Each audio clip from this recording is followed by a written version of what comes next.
6 और 11 में बैठना पराक्रम वृद्धि करता है।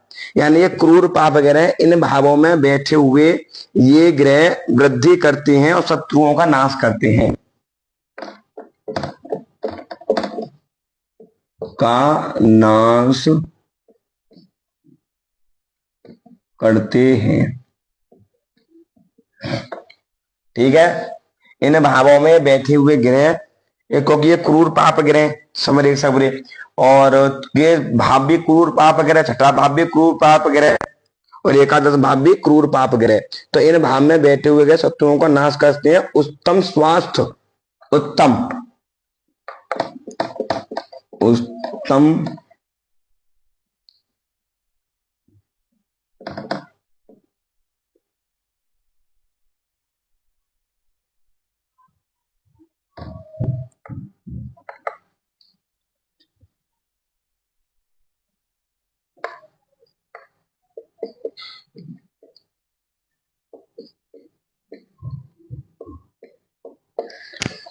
उत्तम स्वास्थ्य प्रदान करते हैं।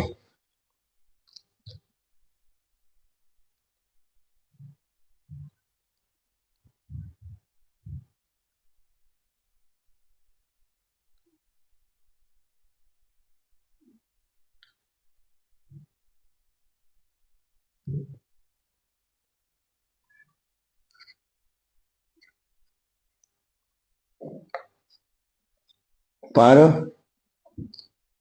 भाव, तीन भाव में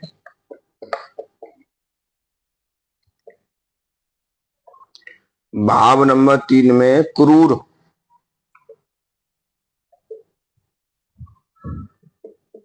पाप ग्रह भाई का नाश करता है। समझ में आया सूत्र? सूत्र क्या कह रहा है?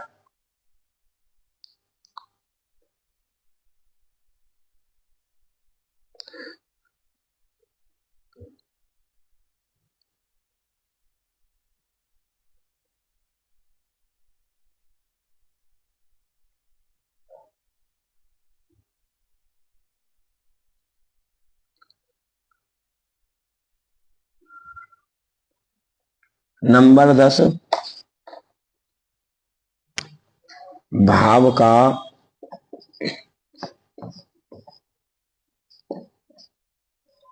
पूर्ण फल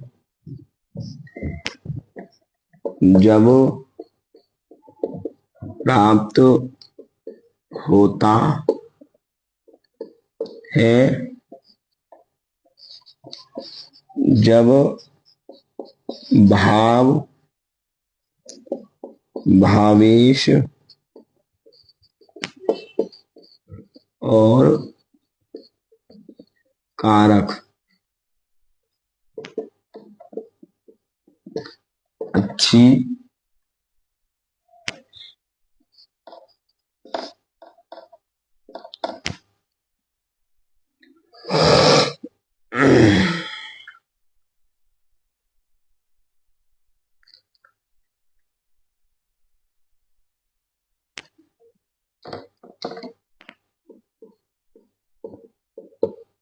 तीनों बलवान हो। 10वां सूत्र क्या कह रहा है? समझ में आया नहीं आया? 10वां सूत्र कह रहा है भाव का पूर्ण फल जब प्राप्त होता है, भाव, भावेश और कारक, जब ये तीनों अच्छी अवस्था में होते हैं, जब भाव का पूर्ण फल प्राप्त होता है हमको। जब तक ये तीनों प्राप्त, जब तक ये तीनों नहीं होंगे, जब तक हमको प्राप्त नहीं होगा। बात समझ में आई?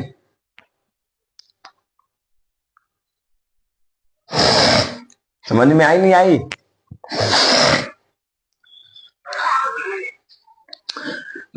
तो ये सूत्र क्या कह रहा है? सूर्य, मंगल, राहु, बुध, सब केतु, ये 3, 6, 11 भाव में बैठना पराक्रम वृद्धि करता है, शत्रुओं का नाश करता है, उत्तम स्वास्थ्य प्रदान करता है। परंतु तीसरे भाव में क्रूर पाप ग्रह भाई के सुख को खत्म कर देते हैं, भाई का अनिष्ट कर देते हैं, भाई को दुख देते हैं, भाई को कष्ट देते हैं। ठीक है ना। ऐसे शनि, शनि पराक्रम में बैठेगा तो दिक्कत देगा, राहु बैठेगा तो थोड़ा दिक्कत दे देगा पराक्रम में, भाई के साथ बनने नहीं देगा वहां पर। तो यहां पर ये सूत्र कह रहा है। अब दूसरी बात अगर हम आपको बताते हैं, अब सूत्र क्या कह रहा है, बहुत बढ़िया सूत्र आया इसमें। गुरु क्या है ना, पुत्र कारक ग्रह होता है। गुरु की अंतरदशा में जैसे मान के चलिए कि देखो, हमें सूत्र बहुत बढ़िया है, यहाँ पे आएगा एक बड़ा अच्छा सूत्र है, बता थोड़ा सा व्याख्या क्या क्या बताते हैं। तो ये किसी जातक की कुंडली है।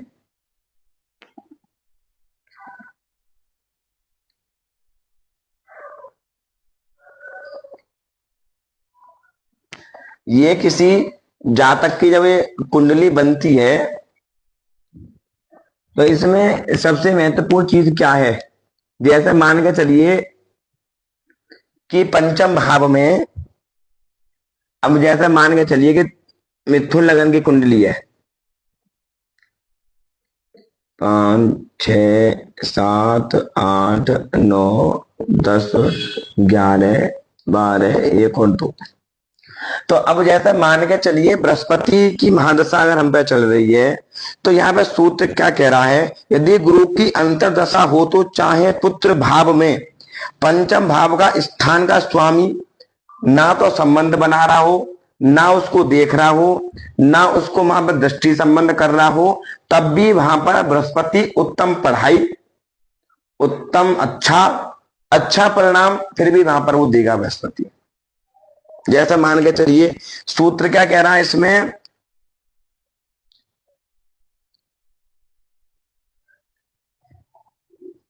गुरु पुत्र कारक है। ठीक है। अब एक सूत्र का कह रहा है, गुरु की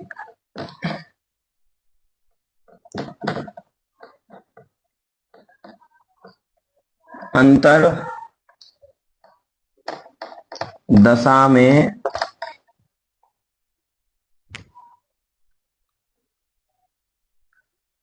अंतरदशा हो तो, अब सूत्र क्या कह रहा है, चाहे चाहे गुरु पंचम भाव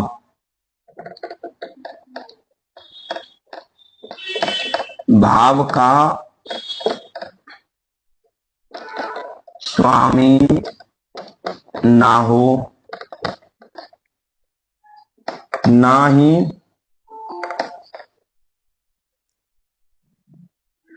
अब सूत्र यहां पे क्या कह रहा है, जैसे मान के चलिए बृहस्पति, अब बृहस्पति की महादशा किसी के व्यक्ति पे चल रही हो, तुमसे कोई क्वेश्चन ये करता है कि हमारे संतान कब होगी, और तुम ये देख लो कि व्यक्ति की बृहस्पति की महादशा आने वाली है। जब किसी व्यक्ति की महादशा बृहस्पति की आए तो बृहस्पति क्या है, ज्ञान देने वाला ग्रह, पुत्र कारक ग्रह, विद्या देने वाला ग्रह, पढ़ाई लिखाई देने वाला ग्रह, धर्म के क्रम पर चलने वाला ग्रह है। तो जब अगर बृहस्पति पंचम भाव का स्वामी ना हो, पंचम भाव का स्वामी ना हो, ना ना पंचम भाव में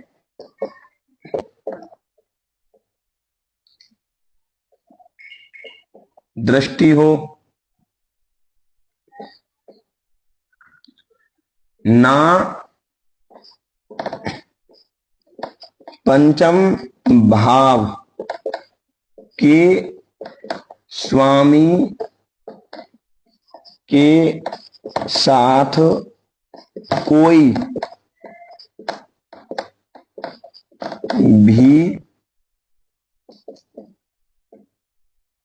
संबंध ना हो, तब भी बृहस्पति तब भी गुरु पुत्र विद्या देगा, तब भी वो पंचम भाव का फल देने में सामर्थ्य रहेगा। क्यों? क्योंकि चाहे वो कहीं का भी का मालिक हो, तो कारक किसका है? पंचम भाव का। अगर कुंडली में जैसे मान के चलिए बृहस्पति मार्ग किसका और यहाँ का लॉर्ड बनता है, वो चाहे यहाँ कितना भी नुकसान कर दे वो, पर यहाँ अपने कारक का हमेशा अच्छा फल देगा, अपने कारक को हमेशा वो बढ़िया बना के रखेगा, मस्त बना के रखेगा अपने इसको। अब इसी सूत्र को आप कहीं भी लगा सकते हो। अब जैसे मान के चलिए कारक का देखो सूत्र में, पहले सूत्र में क्या लिखा था? 3 चीज का होना। अगर कुंडली हम किसी की देख रहे हैं तो उस भाव में 3 चीजों का बलवान होना अति उत्तम है, भाव का, भावेश का और कारक का। अब दूसरा सूत्र क्या कह रहा है कि यहां पर अगर पंचम भाव बृहस्पति की महादशा या बृहस्पति की अंतरदशा अगर चल रही हो, जैसे मान के चलिए राहु की महादशा में बृहस्पति का अंतर आ जाए, तो बृहस्पति उस समय क्या प्रदान कर सकता है वहां पर? जैसे मान लो बृहस्पति कारक कहाँ का? पंचम घर का कारक है, भाग्य का कारक है, लाभ का कारक है, धन भाव का कारक है बृहस्पति वहां कर। तो इसकी अगर इन भावों से कोई भी संबंध ना बन रहा हो बृहस्पति का, इन भावों से बृहस्पति ना देख रहा हो, ना इन भावों के साथ कोई संबंध बना रहा हो, तब भी बृहस्पति वहां पर पुत्र कारक, विद्या कारक, भाग्य का कारक, लाभ देने की चेष्टा करेगा। बिल्कुल आपको वो चीज प्रदान करेगा, ज्यादा नहीं तो थोड़ी करेगा, पर करेगा जरूर वहां पर। अब आप इसी सूत्र को अब कई जगह लगा लो। अब बात करते हैं हम सप्तम भाव की। सप्तम भाव का स्वामी बृहस्पति बनता है, ठीक है। अब जैसे मिथुन लगन की कुंडली में सप्तम भाव का स्वामी बृहस्पति बनता है, पर आपको किसी के शादी के बारे में विचार करना है और दशा आ रही है शुक्र की, तो शुक्र की महादशा में, शुक्र की अंतरदशा में उसका शादी का योग बन जाएगा। क्यों? क्योंकि शुक्र कौन है? स्त्री कारक ग्रह है और एक विवाह कारक ग्रह है। तो उसकी दशा में, उसकी अंतरदशा में, उसकी प्रत्यंतर दशा में उस व्यक्ति का शादी रिलेटिव काम हो जाएगा, मतलब रिलेशनशिप रिलेटिव कोई ना कोई काम उसका बना देगा। क्यों? कारक कहां का है? शुक्र सप्तम घर का कारक है वो। तो ये एक सूत्र क्या कहना चाह रहा है? ये सूत्र ये कहना चाह रहा है अगर जो जिस घर का कारक है, अगर उसके साथ में कोई संबंध ना बन रहा हो, ना उसके साथ में कोई दृष्टि संबंध बन रहा हो, ना उस घर के स्वामी के साथ में कोई संबंध बन रहा हो, तभी जो झांका वो कारक है उस घर का फल को जरूर ही आपको देगा। बात समझ में आई? बात सूत्र क्या है? सूत्र ये है कि जो ग्रह जहां का कारक है उस घर का फल दशा अंतरदशा में जरूर देगा, चाहे उस पर दृष्टि हो चाहे ना हो, उस भाव को देख रहा हो चाहे ना देख रहा हो, उस भाव के साथ में कोई संबंध हो चाहे ना हो, पर वो उस जहां का वो कारक है वहां का सुख आपको जरूर देगा। अगर वो कुंडली में अच्छी स्थिति में कहीं भी बैठा हो तो बहुत अच्छा परिणाम व्यक्ति को वो देगा। हाँ, जैसे मान के चलिए किसी व्यक्ति के ऊपर, जैसे मान लो कि अब शुक्र की महादशा है और कोई तुमसे ये पूछ ले कि हमारे पुत्र कब होगा। अब भाई अब चल रही है दशा राहु की, अब तुम्हें लग रहा है कि भाई बृहस्पति की दशा आने वाली है, तो वो बृहस्पति उसको पुत्र अपनी दशा में जरूर देगा। जब राहु का अंतर आए, राहु की महादशा में जब बृहस्पति का अंतर आएगा तब पुत्र देगा, तब पुत्र देगा जरूर, चाहे वो यहां से यहां देख रहा हो चाहे ना देख रहा हो। तो वो पुत्र कारक ग्रह है, वो विद्या कारक ग्रह है, वो ज्ञान कारक ग्रह है, वो अध्यात्म का कारक ग्रह है, तो वो उस चीज का फल तुमको जरूर ही देगा। महादशा प्रत्यंतर दशा में ऐसा फल वो वहां पर आपको जरूर देगा।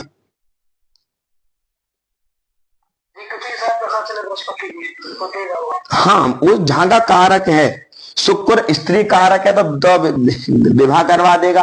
मंगल पराक्रम का कारक है तो पराक्रम के साथ में संबंध बना देगा। शनि यहाँ का कारक है तो कारक तो जरूर करवाएगा। सूर्य लगन का कारक है तो लगन का प्रभाव जरूर देगा।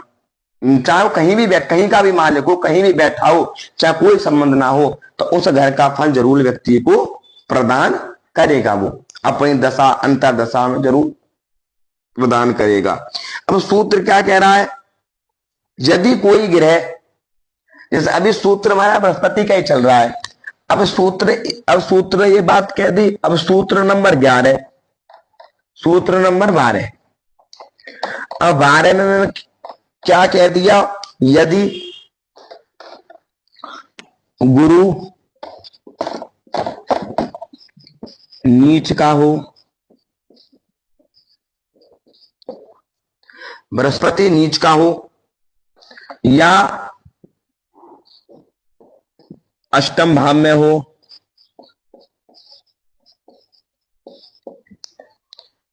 नीच का हो, अष्टम भाव में हो, तो कष्टकारी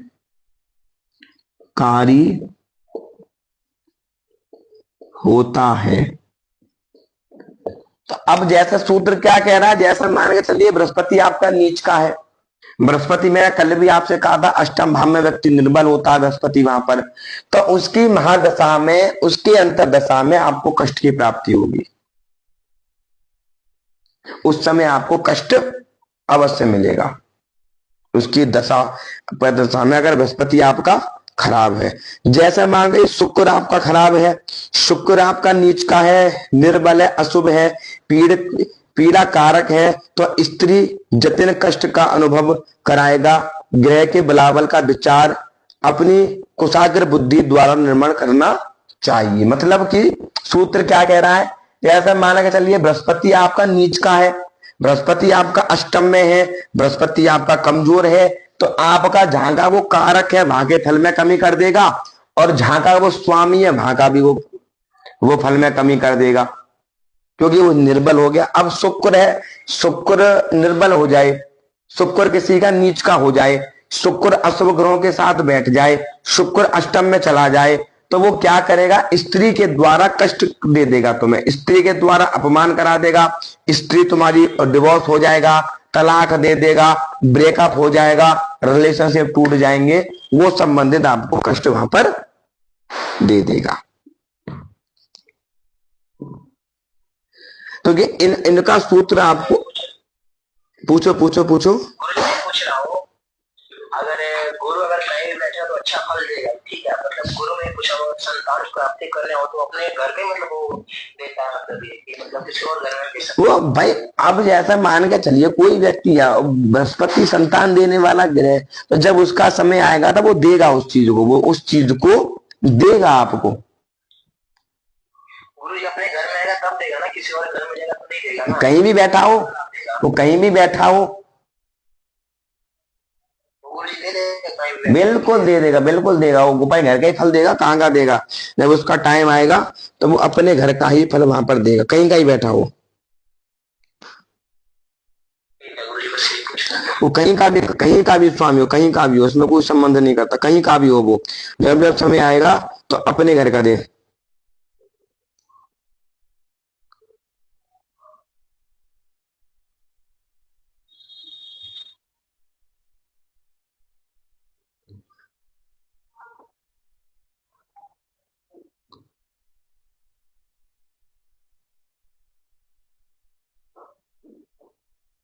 तो अब जैसे मान के चलिए जो ग्रह, अब एक बात हम यहां पर कहते हैं कि दो चीज अब आ गई कि भाई अब कोई स्वामी केंद्र और त्रिकोण का मालिक बन जाता। जैसे मान के चलिए कन्या लगन की कुंडली में शनि अष्टमेश भी और भाग्येश भी है, तो यहां प्रभाव दोनों चीज का देगा। अब आपको कुंडली में इसमें यह देखना है कि शनि की पोजीशन क्या है, शनि कौन से घर को देख रहा है। अगर शनि आपका यहां बैठा है तो बहुत अच्छा परिणाम आपको देगा, अगर शनि आपका अष्टम में बैठा है तो आपकी ऐसी तैसी कर देगा, फिर आपको बड़ा कष्ट देगा, वो बड़ा दिक्कत देगा, अपमान कराएगा, मृत्यु देगा, लंबी लंबी बीमारी दे देगा और घुटने फेल करवा देगा। यहां से देखेगा तो सीधा सीधा 1 2 3 4 5 6 7 8 9 10। अब यहां से देखेगा तो बहुत सारी समस्याएं वो व्यक्ति को दे देगा। यहाँ अगर वही शनि कुंभ राशि में होता तो अत्यंत शुभ माना जाता है। कुंभ राशि का शनि अत्यंत शुभ माना जाता है। कुंभ राशि में बैठा हुआ शनि 30 साल या 35 साल की अवस्था में बहुत अच्छा रिजल्ट व्यक्ति को देता है। जो भी चीज शनि देगा, शनि स्थायी ग्रह है, शनि धीरे चलने वाला ग्रह है, जो भी चीज देगा वो आपको परमानेंट देगा। बृहस्पति जो भी चीज आपको देगा वो परमानेंट देगा, उसमें कोई संदेह नहीं है। देगा जरूर, आपके कर्म अनुसार जरूर देगा, देगा जरूर वो उस चीज को। अच्छा गुरु कर्म अनुसार देता है। हाँ, गुरु जी किसका कर्म खराब होता है?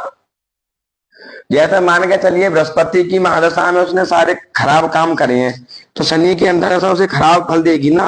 अगर उसने बृहस्पति की महादशा में अच्छा अच्छा धर्म का काम किया, चीजें बढ़िया करी हैं, उसने चीजें अच्छी उसके साथ में रही हैं, तो वहां पर कोई भी दिक्कत नहीं देगा, समस्या इतनी देगा ही नहीं। वहां पर वो इतनी प्रॉब्लम नहीं देगा आपको वो। क्यों? क्योंकि भाई आपने बृहस्पति किसके लिए आया? आपको एक ज्ञान देने के लिए आया, अच्छे रास्ते पर लाने के लिए आया। इसीलिए तो राहु के बाद में बृहस्पति की दशा आती है, बृहस्पति के बाद में शनि की आती है। क्यों आती है? इसलिए तो आती है तुम्हें कोई ज्ञान सही रास्ता देने के लिए। अब जैसे मान के चलिए सबसे बढ़िया समय क्या है? अब कन्या, अब मिथुन लगन की कुंडली के लिए बृहस्पति बाधक बनता है, बृहस्पति की महादशा कष्ट देगी। पर यहाँ पर शनि की महादशा, शुक्र की महादशा और बुध की महादशा अत्यंत लाभकारिक रहेगी। लग्नेश की महादशा लाभकारिक रहेगी, थोड़ी सी बढ़िया रहेगी। अब जैसी जिसकी कुंडली में बुध जैसी स्थिति में बैठेगा वैसा प्रभाव देगा।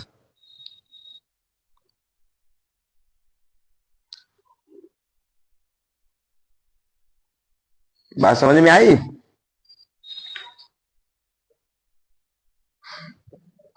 तो इस चीज में इन चीजों को जरूर हमको समझना चाहिए। इन चीजों में हमको समझना चाहिए सबसे पहले कि कौन सा किस भाव का स्वामित्व है।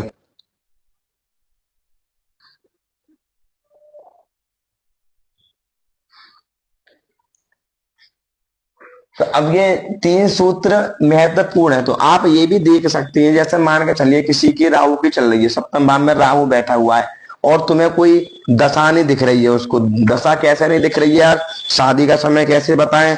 अब बृहस्पति पंचम में बैठा हुआ, बृहस्पति शादी का मालिक बनता है। अब मिथुन लगन की कुंडली में शादी का कारक बृहस्पति बनता है और तुम्हें बृहस्पति का कोई दूर दूर तक समय नहीं दिख रहा, तो शुक्र की महादशा में, शुक्र के दशा में तब भी इसकी शादी हो जाएगी, आप ये कह सकते हो।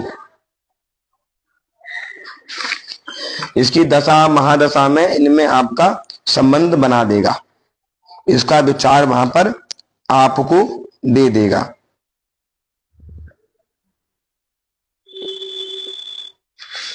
बात समझ में आई?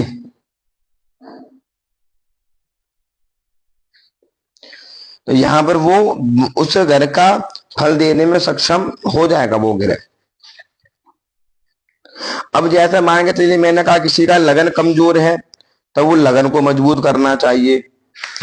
अब जिसका पंचमेश कमजोर है तो उसे पंचम भाव को मजबूत करना चाहिए। अब जिसका भाग्य कमजोर है तो भाग्य को मजबूत करना चाहिए। इनको अगर मजबूत करके रखोगे तो आपको कोई दिक्कत नहीं देगी।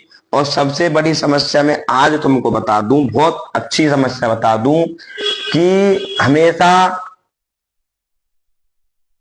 देखो देव लगन की जो कुंडली होती है, सिंह लगन की, मीन लगन की, कर्क लगन की और मेष लगन की, इन लगन की कुंडलियों में अधिकतर राहु केतु शनि बहुत ज्यादा खराब महादशा में, अंतर्दशा में बहुत नेगेटिव परिणाम दे देते हैं। क्यों? क्योंकि देव लगन की कुंडली में हमेशा राक्षस हैवी हो जाते हैं। राक्षस लगन की कुंडली में, दैत्य लगन की कुंडली में देवता इतने पंगा नहीं लेते। गुरुजी कौन सी लगन है आपने बोला? जो देव लगन की कुंडली में राक्षस हमेशा पंगा लेते हैं। क्यों? हाँ, मतलब इनमें वो हमेशा वो क्या करेंगे, जैसे मान लो देव राक्षसों का काम क्या है, लड़ने भिड़ने झगड़ने का काम है उनका। तो लड़ेंगे बिगड़ेंगे झगड़ेंगे तो समस्या देंगे परेशानी देंगे।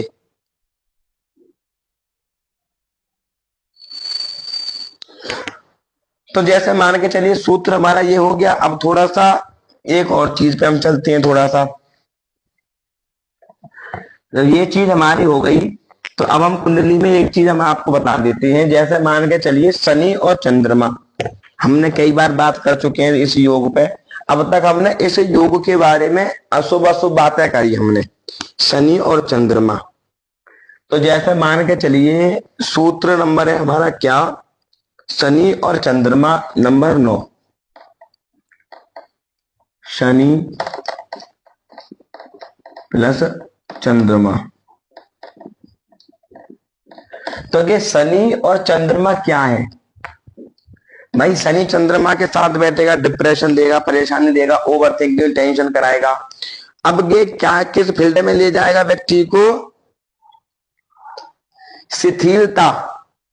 शिथिलता माने ऐसा व्यक्ति एक जगह बैठे बैठे सोचता रहेगा, स्थायी बैठे बैठे। विनम्रता बन जाएगा। विनम्रता माने वो सबकी सुनेगा, सबकी, चुपचाप बैठा रहेगा, सबको ज्ञान देंगे, सबकी सुनेगा। अब दृष्टिकोण, दृष्टिकोण माने जब शनि चंद्रमा या शनि राहु जब एक साथ बैठते हैं, शनि चंद्रमा राहु चंद्रमा प्लस जब एक साथ बैठते हैं तो मतलब डिप्रेशन देते हैं, ओवर थिंकिंग, परेशानी, नेगेटिविटी, सबसे ज्यादा ब्लैक मैजिक, सबसे ज्यादा नेगेटिविटी करना, डिप्रेशन में रहना, परेशान रहना, ओवर थिंकिंग करना। पर इनमें कुछ शुभ चीजें छुपी हुई हैं। अगर हम देखते हैं तो कुछ अच्छी चीजें यहां पर छुपी हुई हैं। अच्छी चीजें क्या छुपी हुई है यहाँ पर? जैसे मान के चलिए साइंटिस्ट वाला दिमाग।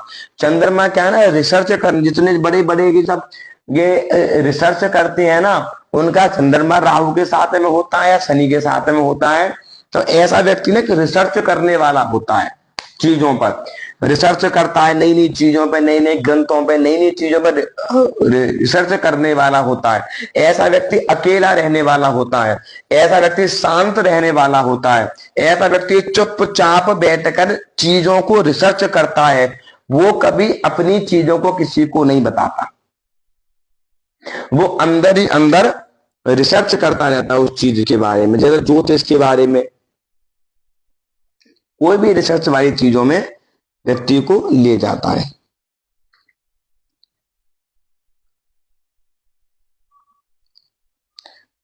अब जैसा मान के चलिए मंगल और बुध नंबर 10, मंगल और बुध की युति जब आपकी कुंडली में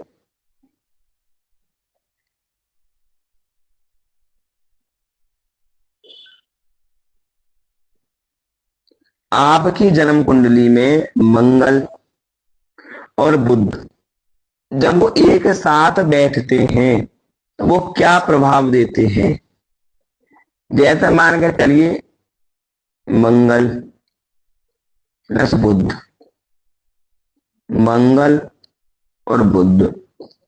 अब ग्रहों का संबंध दो प्रकार से बनता है, युति में या दृष्टि संबंध में, एक दूसरे को देख रहे हो तो यहाँ पे व्यापारिक में लाभ दे देगा। व्यापार, ऐसा व्यक्ति ना बिजनेस करने वाला होता है। मंगल बुध जब एक साथ बैठते हैं तो ऐसा व्यक्ति नौकरी जल्दी से नहीं करता, ऐसा व्यक्ति बिजनेस करता है, खाने पीने का काम कर लेगा, कपड़े का कोई काम कर लेगा, कोई एजेंसी वगैरह कर लेगा, कोई होलसेल का काम कर लेगा, कोई जैसे मान के चलिए ब्रोकरी वाला कोई काम कर लेगा, किसी को धूतदा वाले काम, जैसे मान लो किसी से प्रॉपर्टी डीलिंग का काम कर लेगा, दलाली वाला काम ऐसा व्यक्ति कर लेगा दलाली वाला काम। तो व्यापार में ही ऐसे व्यक्ति को लाभ मिलता है। बुध और मंगल वाले व्यक्ति को व्यापार में अधिकतर लाभ मिलता है।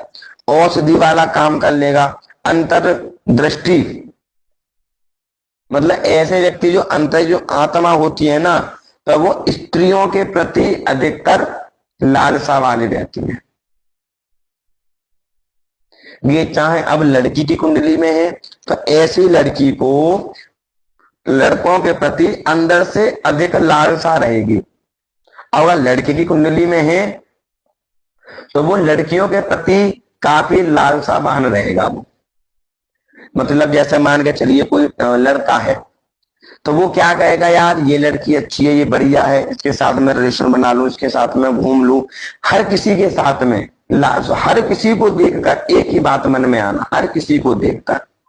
अगर लड़की की कुंडली में है तो वो हर लड़के को देखकर जो लड़का पसंद है के साथ घूम लूं, डेट पर चली जाऊं, शादी कर लूं, फलाना कर लूं, ढिमका कर लूं, ये कर लूं और वो कर लूं, वो सारे विचार मन में यहाँ पर डाल देगा मंगल। और मंगल क्या है, स्त्री की कुंडली में पति का कारक होता है, बुद्ध का है बुद्धि। मंगल क्या है, पेट की अग्नि है। अब मंगल कौन है, ताकत है, ऊर्जा है, शक्ति है, बाहुबल है, रक्त है, सब चीज है मंगल।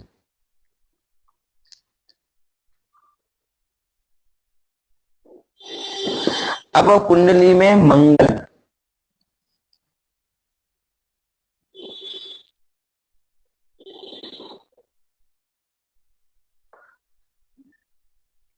मंगल और गुरु, जब किसी की कुंडली में मंगल और गुरु जब आपस में संबंध बनता है तो क्या योग बनता है। अब मान के चलिए मंगल प्लस गुरु, मंगल गुरु और मंगल। अब ये जो ग्रह हैं ये एक दूसरे के अति मित्र हैं। और मंगल जो है क्या है, मंगल सेनापति ग्रह है और गुरु का वो शिष्य है। मंगल गुरु का ही तो शिष्य है। तो यहां पर अधिकतर जो अब यहां पर गुरु क्या करेगा, मतलब मंगल और गुरु जब मंगल गुरु के साथ बैठेगा तो वो बहुत ही व्यक्ति समाज में ऊंचे पद को प्राप्त करता है। ऐसा व्यक्ति सम्मान बहुत ज्यादा करता है दूसरों का, बहुत ज्यादा सम्मानजनक माने, मतलब उसकी समाज में मान प्रतिष्ठा यश बहुत ज्यादा होता है। ऐसा व्यक्ति काफी बुद्धिमान होता है। और ऐसा व्यक्ति क्या होता है, अंतर्दृष्टि वाला, मतलब चीजों को अंदर से भांपने वाला, अंदर से देखने वाला। क्यों, मंगल अच्छा, मंगल जल्दबाजी वाला के ऊपर जब गुरु का प्रभाव आ गया तो वो और ज्यादा सामाजिक बन गया, चीजों को खोज करने वाला।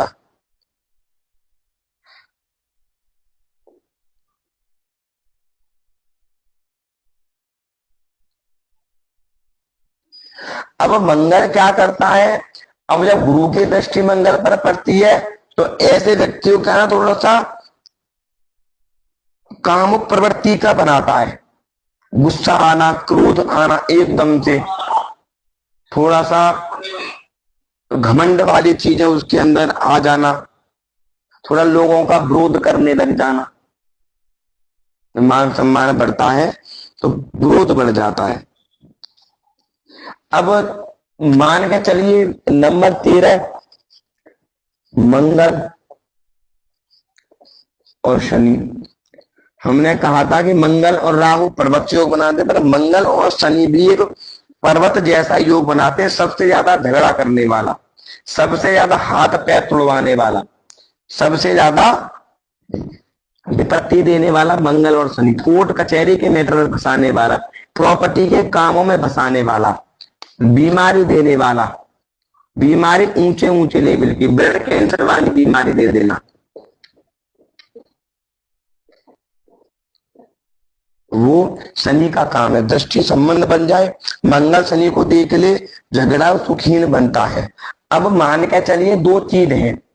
मंगल क्या है, देखो जब मंगल वाला व्यक्ति जो अपने परिवार के साथ बैठ रहा है तो वो एक गाड़ी बहुत तेज चलाएगा, वो किसी की नहीं सुनेगा। मंगल वाला व्यक्ति किसी की नहीं सुनता।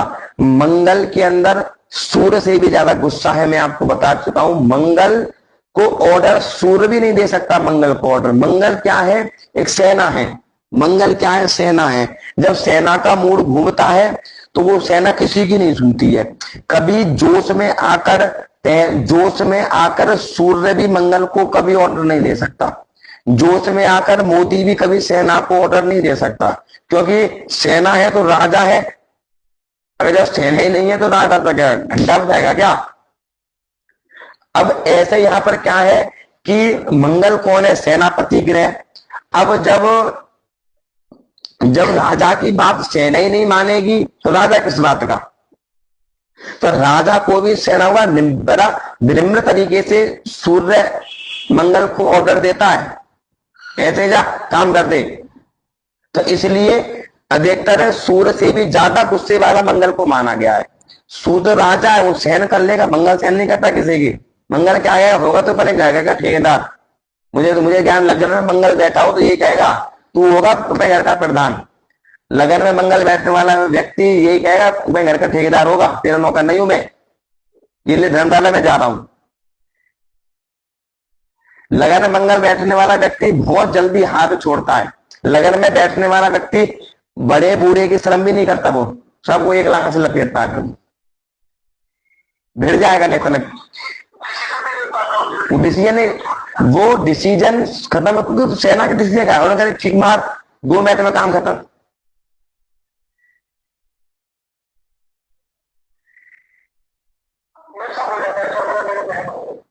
तो वो डिसीजन मंगल क्या है, डिसीजन ले नहीं सकता वो डिसीजन। हाँ, गुरु के साथ में बैठा हुआ, गुरु की दृष्टि पड़ रही है तो डिसीजन ले लेगा वहां पर। वो कई बार डिसीजन ले लेगा, पर वो क्रोध में आकर अपने काम को बिगाड़ लेता है। पर वो शनि के साथ में जब बैठता है ना, थोड़ा धीमे हो जाता है वो।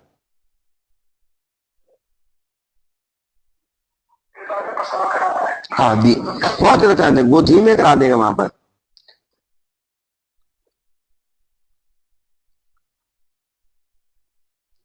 अब नंबर 14 एक सूत्र पढ़ा देते हैं 14 में, बस लास्ट नंबर 14 बात करते हैं गुरु और बुध। अब गुरु बुध कौन है। अब गुरु और बुध, जब गुरु और बुध का संबंध बनता है तो अच्छा ज्योतिषी का भी योग बनता है, अच्छा विद्वान का योग बनता है, और सबसे धूर्तता वाला काम का भी योग बनता है। गुरु और एक बुध, जब गुरु और बुध व्यक्ति के एक साथ बैठते हैं तो व्यक्ति को पागल बना देते हैं। पागल बनाने का भी योग बृहस्पति का बहुत बड़ा रोल होता है, व्यक्ति को बुध का ही बहुत बड़ा रोल होता है। पर ऐसा व्यक्ति कृपालु होता है, संतोषी होता है, मतलब शांत रहने वाला, संतोषी रहने वाला, शीतल रहने वाला, हर नियम का पालन करता है ऐसा व्यक्ति। कर्तव्य, हर चीज को कर्तव्य से निभाएगा, जिम्मेदारी के साथ में। पर संगीत प्रिय होता है, संगीत बहुत पसंद होता है, संगीत का टीचर बन जाता है, संगीत का मास्टर बन जाता है, प्रोफेसर बन जाता है चीजों का, वेद का ज्ञाता बन जाता है। क्योंकि है तो बुद्धि, एक ज्ञान। पर ऐसा व्यक्ति कुतर्क बहुत ज्यादा करता है, ये खराब भी है साला बहुत ज्यादा। अगर इनमें से जैसा मान के चलिए बुध में और बृहस्पति में लफड़ा क्या है। अब एक है बुद्धि और एक है ज्ञान। अब जिसमें, अब देखो, या तो बुद्धि है तो साले में ज्ञान नहीं है। अगर व्यक्ति तर्क कर रहा है तो ज्ञान नहीं है, और ज्ञान है तो वो तर्क नहीं करेगा, है नहीं है। तो ये मूर्खता वाले काम कराता है, मूर्खता, सबसे ज्यादा मूर्खता वाले काम। जितनी बहस करेगा बिना बात, वो मतलब ज्यादा चूतिया है, वो फिर ज्यादा मूर्ख है। तो उसमें तो है मार तो बराबर जाके, जो दूसरे ज्ञान नहीं होता तो पैसे का भी। अगर बुद्ध है ना तो वो साले में ज्ञान तो दूर रुपये का होगा नहीं, पर वो बात क्या करेगा, फेंकेगा साला, वो फेंकने वाला होता है। वो मतलब बिना उसके अर्थ लगा दे, बिना मतलब के सूत्र लगाएगा, बिना मतलब के, लेना एक ना देना दो, कहीं का सूत्र कहीं उठा फेंकेगा, ऐसे काम करेगा वो बुद्ध। वो दिखा देगा अपनी। हाँ, अगर बृहस्पति अच्छा है तो वो तुम्हारी सुनेगा, बस सुनता रहेगा, वो एक जवाब देगा बस, और मामला फिट। अगर दोनों है ना, तो देखो सीधी बात है, एक बुद्धि एक ज्ञान। अब बृहस्पति क्या कहता है बुद्ध को, बेटे मैं तेरा बाप हूं, अभी तेरे को सीखने की जरूरत है। अब वो सीख के बैठा है, तो जैसा मान के चल लो। अब एक गुरु होता है, एक चेला होता है, तो गुरु थोड़ी काम करता है, काम तो चेला करता है। क्यों? उधर कहता है मैं तो सीख के बैठा हूं। क्या करेगा?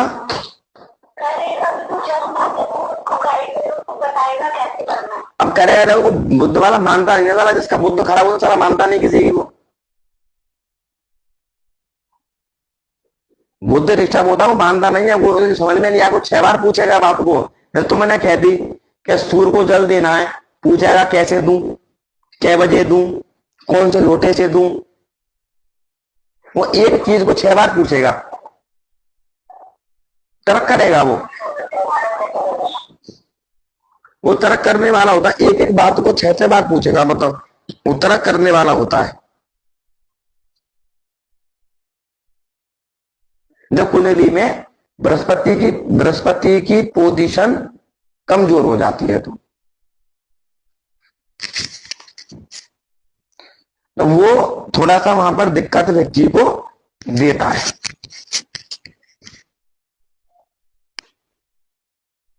अब क्यों वो प्रॉब्लम किस तरीके से बना देगा, क्योंकि ज्ञान और बुद्धि एक साथ नहीं, ज्ञान है तो सुनेगा, बुद्धि और तर्क करेगा, ये है दोनों में।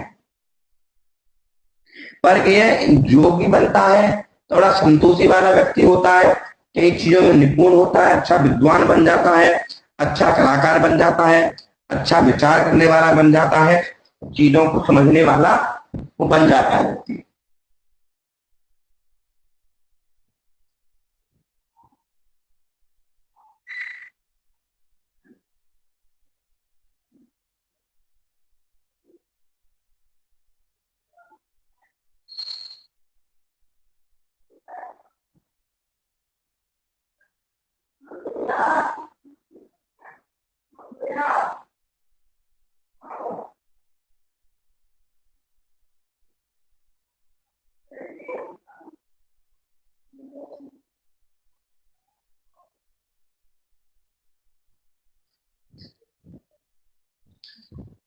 तो अब इसमें कारण क्या समझ में आया तुम्हारे, क्या तुमने अर्थ लगाया सबने इसमें? तो आपको इस तरीके से समझना है, एक है इसमें ज्ञान और एक है बुद्धि। एक में तो बुद्धि बहुत ज्यादा होती है, एक में ज्ञान बहुत ज्यादा होता है। दोनों, जबकि दोनों का सहयोग बहुत अच्छा बन जाता है। अगर वो व्यक्ति बुद्धि का ज्ञान का उपयोग अच्छे लेवल में करने लगता है, तो वो बहुत बड़ा संगीत में, जैसे मान के चलिए कोई व्यक्ति ने संगीत का प्रिय है, कोई व्यक्ति एक प्रोफेसर लेवल का, बहुत ऊंचा ऊंचा प्रोफेसर है, वो अच्छे लेवल का है, तो उसने क्या कर लिया, बुद्ध को और बृहस्पति को मेंटेन कर लिया। उसने बुद्ध की पावर नहीं बढ़ने दी और बृहस्पति को एक्टिव करके रखा। तो क्यों? वो बहुत बड़ा एक प्रोफेसर लेवल बन जाएगा, संगीत का प्रिय बन जाएगा, मास्टर बन जाएगा, टीचर बन जाएगा, वो हर एक चीज को समझेगा। दुनिया में बुद्धि का उपयोग बहुत ज्यादा करेगा वो। भाई बुद्ध की उत्पत्ति क्यों हुई? बुद्ध की उत्पत्ति क्यों हुई?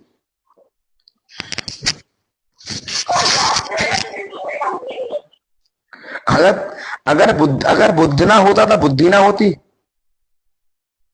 जैसे कि जानवर, फिर सब जानवर, हम सब की गिनती पे जानवरों में आ जाती।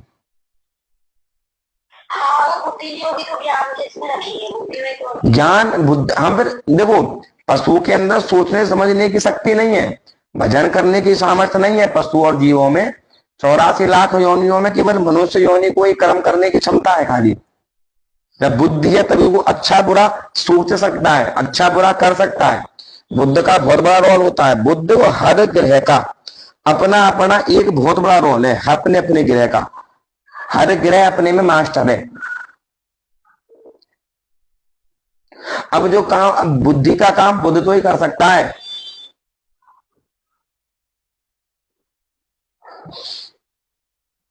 अब बुद्ध का काम मंगल थोड़ी कर सकता है, करेगा तो बुद्धि करेगा ना।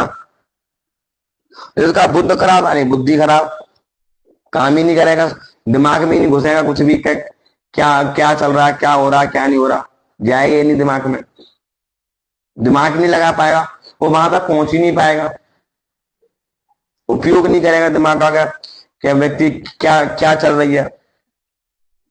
तो बुद्ध उस लेवल तक का वो है।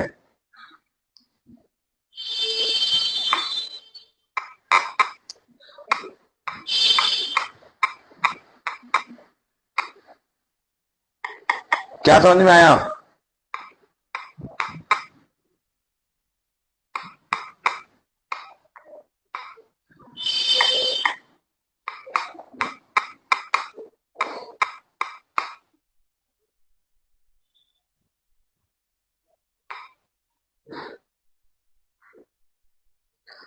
क्यों, क्या आया, कुछ समझ में नहीं आया?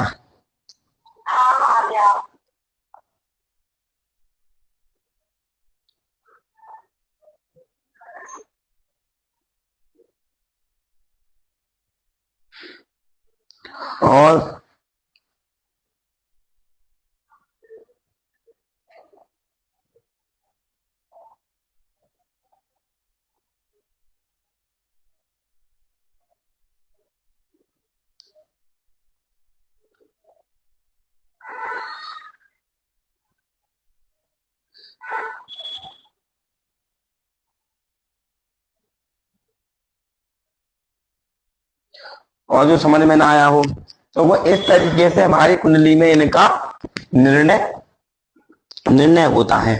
अब देखो, हर चीज में क्या है, जब मैंने कल भी आपसे कहा था, जब दो ग्रहों का संयोग बनता है तो एक तीसरी चीज निकल के आती है। आएगी नहीं आएगी? जब दो चीजों का जब मिलाया जाएगा तब एक चीज बनेगी, बनेगी नहीं बनेगी?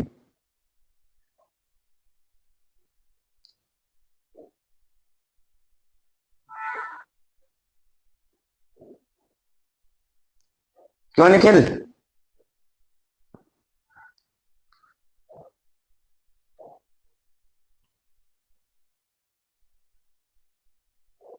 निखिल की तो आवाज ही नहीं आ रही।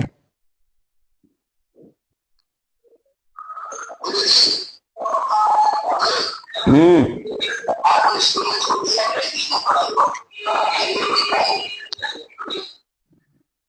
तेरे को बाद में ये समझाइए रोली।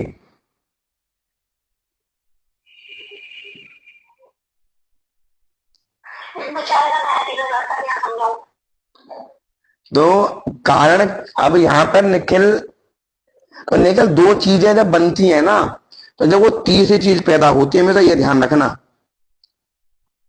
जो दो चीजें मिलेंगी ना, जब एक तीसरी चीज पैदा होती है, और अपने आप में हर ग्रह राजा है, अपने आप में।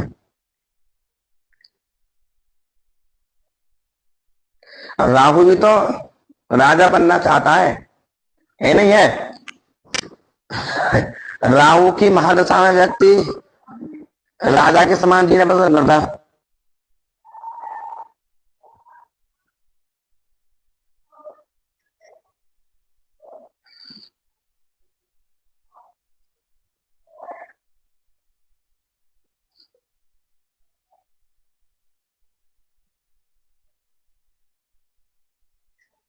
निकलेगी। तो अब यहाँ पर तो दो चीजें जब मिलेंगी तब एक चीज निकल के आएगी। कुछ कोई समझ में ना आए हो तो पूछो, उसकी कोई बात चीज समझ में ना आई हो तुम्हारी।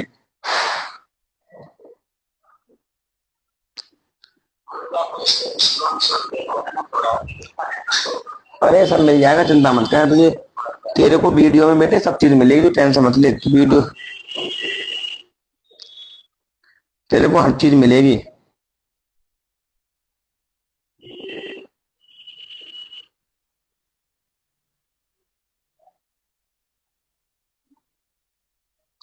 है नहीं है?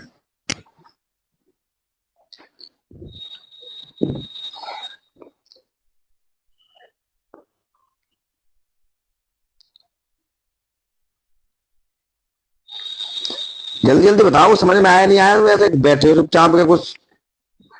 मुझे आ गया। राहुल, रोली, सोनम, प्रीति, निहारिका कुछ हो नहीं है?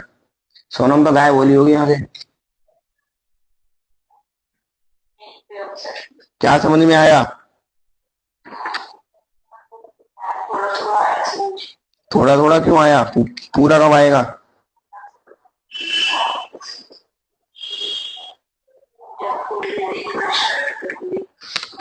तो अब जितना पढ़ा है वो समझ में आया नहीं आया? क्या बताया?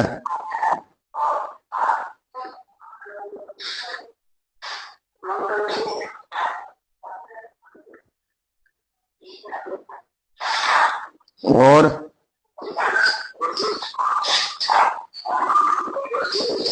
बोल। कैसे? जो होगा तो व्यापार ज्यादा पसंद करेगा इंसान, और अंतरात्मिक होगा ज्यादा। और होगा तो वो उच्च पद पर प्राप्त करेगा और दूसरों का सम्मान पाएगा।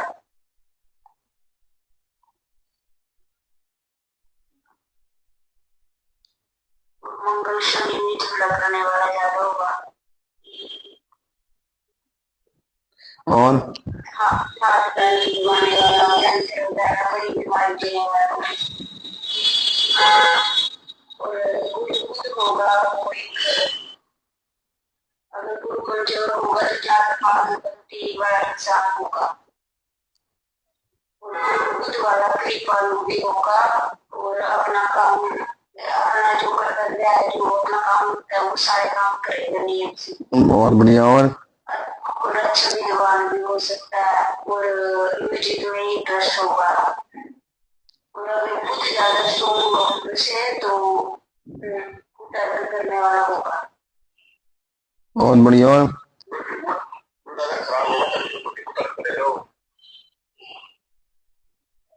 और कुछ भी चाहता हूँ तब भी कर सकता है। और बस ये कर सकता है।